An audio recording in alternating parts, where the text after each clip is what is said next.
जय माता दी भक्तों, स्वागत है आपका वन गो चैनल में। आज हम बात करेंगे मंत्रों के बारे में। मंत्र क्या हैं, उनके कितने प्रकार होते हैं तथा वेदों में उनका वर्णन किस प्रकार किया गया है। सनातन संस्कृति के धर्मशास्त्रों में वैदिक मंत्रों का काफ़ी गुणगान किया गया है। मंत्रों को देववाणी बताकर उनके जाप से जीवन के उत्थान की बात कही गई है।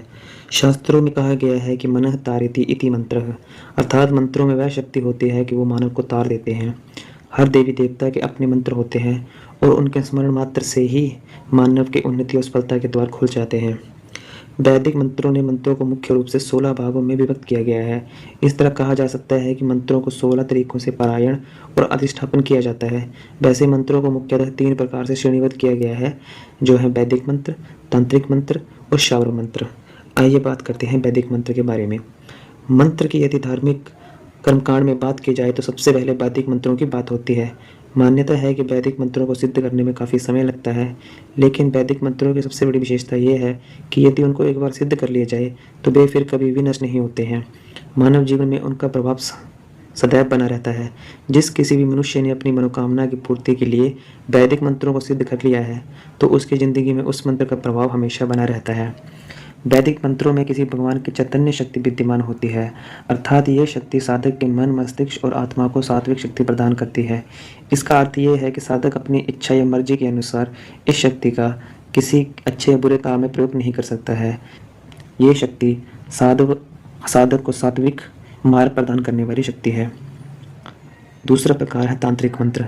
वैदिक मंत्रों को सिद्ध करने में जहाँ कड़ी मेहनत और ध्यान की जरूरत होती है, वहीं तांत्रिक मंत्र वैदिक मंत्र की अपेक्षा जल्दी सिद्ध हो जाते हैं और अपना फल भी मानव को जल्दी दे देते हैं। लेकिन तांत्रिक मंत्र जितनी जल्दी सिद्ध होते हैं उतनी ही जल्दी उनका प्रभाव भी समाप्त हो जाता है। यानी जितनी जल्दी तांत्रिक मंत्र अपना असर दिखाते हैं, उनकी शक्ति भी उतनी जल्दी क्षीण हो जाती है। तांत्रिक मंत्रों का प्रभाव वैदिक मंत्रों की अपेक्षा कम समय तक बना रहता है। तांत्रिक मंत्रों में हम जिस भी देवी देवता की पूजा अनुष्ठान करते हैं या उनकी साधना करते हैं, उसमें उनकी अचैतन्य शक्ति विद्यमान रहती है, अर्थात ये शक्ति साधक की साधना के अनुसार कम या ज़्यादा रूप से विद्यमान रहती है तथा साधक अपनी इच्छा के अनुसार इस शक्ति का प्रयोग किसी की अच्छाई, बुराई, भले बुरे काम में कर सकता है। इसके बाद आते हैं शावर मंत्र।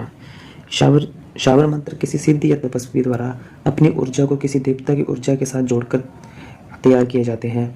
गोरखनाथ जी ने शावर मंत्रों की रचना की है।